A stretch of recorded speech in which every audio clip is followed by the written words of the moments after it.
Hello everyone, good morning. एक बार फिर से आप सभी का धुरीना के यूट्यूब चैनल पर स्वागत है। और आज की छोटी सी वीडियो में हम ये डिस्कस करेंगे कि आप कैसे राजस्थान जूनियर इंजीनियर बन सकते हैं। आज की इस वीडियो में हम पूरी क्या एलिजिबिलिटी रहती है, क्या सैलरी रहती है, सिलेबस क्या रहता है और आपका एग्जाम पैटर्न क्या रहता है, इन सभी पर छोटा सा डिस्कशन करेंगे। तो शुरू करते हैं। सबसे पहले में इसका ओवरव्यू देख लेते हैं। देखो, जो आपकी भर्ती करवाने वाला बोर्ड है इसमें वो RSMSS भी रहता है आपका, ठीक है। प्लस में अगर मैं इसके डेजिग्नेशन की बात करूँ, पद की बात करूँ, तो आपका जूनियर इंजीनियर ही रहता है, जेई रहता है। कार्यस्थान आपका राजस्थान रहेगा, परमानेंट रहेगा। अगर कोई साथी राजस्थान से बाहर का है और जो इस वीडियो को देख रहा है, तो मैं आपको बता देता हूँ, आपकी जॉब लोकेशन बिल्कुल परमानेंट राजस्थान में ही रहेगी, लाइफ टाइम, ठीक है। प्लस में अगर आप इसकी एजुकेशन क्वालिफिकेशन की बात करें, तो जो आपकी इंजीनियरिंग रिलेटेड क्या होती है, डिप्लोमा या डिग्री होता है, वो आपके पास में होना चाहिए।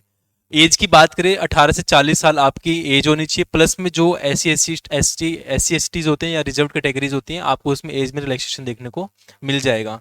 चयन प्रक्रिया की बात करते हैं कि आपका सिलेक्शन प्रोसीजर कितने स्टेजेस पे रहता है, तो आपका इसमें 2 स्टेजेस पर है। एक आपका रिटन एग्जाम होगा और फिर आपका डॉक्यूमेंट वेरिफिकेशन होगा। प्लस में फीस की बात करें तो फीस लगभग जनरल के लिए 450 रुपये, ओबीसी के लिए 350 और SC ST के लिए 250 रुपये रहती है। और बाकी नोटिफिकेशन के हिसाब से चेंज भी होती रहती है, वो जब भी करंट नोटिफिकेशन आएगा तब देखेंगे, ठीक है।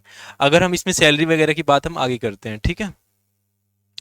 अच्छा, हाँ ठीक है। तो अब हम देखते हैं इसमें हमारा इसका पात्रता मानदंड है ना। तो मैंने आपको बता दिया कि आपकी कोई भी इंजीनियरिंग से रिलेटेड कोई भी डिप्लोमा या डिग्री हो, तो और कहाँ से होनी चाहिए, एक मान्यता प्राप्त संस्थान से होनी चाहिए, तो आप इसके फॉर्म्स को भर सकते हैं। एज मैंने आपको बता दिया।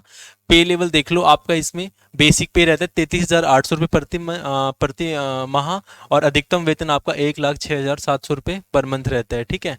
साथ में आपको इसमें DA HRA और प्लस में आपको जो आपके मेडिकल बेनिफिट्स होते हैं वो भी आपको देखने को इसमें मिलेंगे, ठीक है। अगर हम सिलेबस की बात करें, तो सिलेबस आपका ये है, जिसमें हमारे पास में भाग ए और भाग 2 रहते हैं। यानी कि भाग ए भाग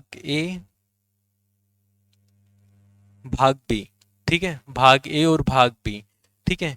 इसमें क्या है, हमारे पास में राजस्थान के इतिहास, संस्कृति, भूगोल, अर्थव्यवस्था और समसामयिक घटनाओं पर आधारित। यानी कि आपका हिस्ट्री आएगा, आर्ट एंड कल्चर आएगा, ज्योग्राफी और इकोनॉमिक्स आपका किस में आता है, पार्ट ए में आएगा। पार्ट बी में क्या होगा, आपका आपके फील्ड से रिलेटेड कंटेंट पूछा जाएगा। यानी कि उम्मीदवार के इंजीनियरिंग स्ट्रीम यानी कि सिविल, मैकेनिकल, इलेक्ट्रिकल आपने जिसमें भी किया है, उसके अनुसार आपसे क्या है, क्वेश्चन पूछे जाएंगे। अब बात रही सामान्य आपकी इसकी सामान्य ज्ञान की, तो उसमें मैंने सब्जेक्ट बता ही दिया आपको। इंजीनियरिंग में आपका क्या क्या आएगा वो यहाँ पर आपके सिविल इंजीनियरिंग में आप सर्वेक्षण, भवन सामग्री, निर्माण विधियाँ, पर्यावरणीय इंजीनियरिंग होती है। मैकेनिकल में आपके पास में थर्मोडायनेमिक्स वगैरह, द्रव यांत्रिकी और ये सब है आपका।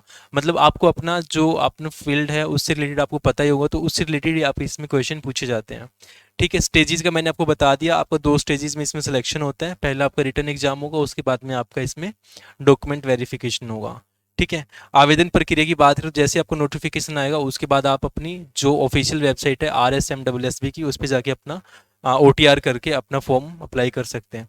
प्लस में बात आती है कि आपको प्रिपरेशन कहाँ से करनी है, तो आप इसके लिए अपने जो राजस्थान की कोर्सेज हैं, धुरीना की एप्लीकेशन डाउनलोड कर लीजिए प्ले स्टोर से। वहाँ पर आपको टॉप एजुकेटर से जो बहुत एक्सपीरियंसड है, वहाँ पर आपको topic wise and step wise आपको प्रिपरेशन करवा रहे हैं और करवाएंगे, ठीक है। तो अगर आप अपनी प्रिपरेशन को और बूस्ट करना चाहते हो, तो आप वहाँ से प्रिपरेशन कर सकते हैं। रही बात ये नोटिफिकेशन कब आएगा या नहीं आएगा, बात यह है कि अगर आपको सच में जेई बनना है, जूनियर इंजीनियर बनना है, तो आप अपनी तैयारी आज ही शुरू कर दीजिए।